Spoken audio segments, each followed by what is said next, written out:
મિત્રો, જે કસ્ટમર્સ અમારી રીલ જોઈને બોમ્બે માર્કેટ આવે છે, અમારી દુકાન પર આવવા માટે એ લોકો એડ્રેસ ગોતે છે, એને એડ્રેસ ગોતવામાં મુશ્કેલી પડે છે. તો આવો આજે હું તમને બતાવું કે ગેટ નંબર 1 જે બોમ્બે માર્કેટનો છે, ત્યાંથી આપણે અમારી દુકાન પર કઈ રીતે આવવું. તમે સ્ટેશન સાઈડથી આવશો એટલે એક સર્કલ આવશે, સર્કલથી તમે સીધા જશો તો ગેટ નંબર 5નો રસ્તો આવશે, પણ રાઈટ લેશો એટલે ગેટ નંબર 1 તરફ આપણે આગળ વધશું.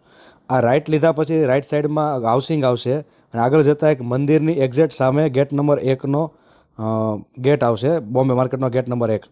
આ ગેટ નંબર 1ની અંદર આપણે એન્ટ્રી કરવાની છે. અંદર એન્ટ્રી કરીએ ત્યાંથી આપણે સીધા જવાનું છે. સીધા જઈએ એટલે એક મોટી બિલ્ડિંગ દેખાશે, એની પહેલાં લેફ્ટ સાઈડનો એક ટર્ન આવશે. આ લેફ્ટ સાઈડ આપણે ટર્ન લેવાનો છે. અહીંથી આપણે સીધા જઈએ ત્યાંથી આપણે રાઈટ લેવાનું છે. રાઈટ લઈએ એટલે એક મોટું બિલ્ડિંગ આવશે. એ બિલ્ડિંગમાં તમિલનાડુ બેંક લખેલું આવશે.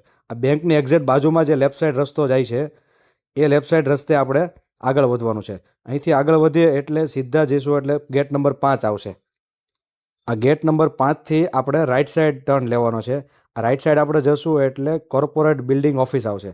આ કોર્પોરેટ બિલ્ડિંગ ઓફિસની એક્ઝેક્ટ રાઈટ સાઈડમાં એક રસ્તો જાય છે. આ રસ્તેથી આપણે સીધા આગળ જશું. આગળ જઈએ એટલે લેફ્ટ સાઈડમાં જે પહેલી ગલી આવે એ ગલીમાં આપણે ટર્ન લેવાનો છે. એમાં લેફ્ટ સાઈડમાં R10B નંબરની આપણી દુકાન આવશે, ધ સિલ્ક સ્ટોરી.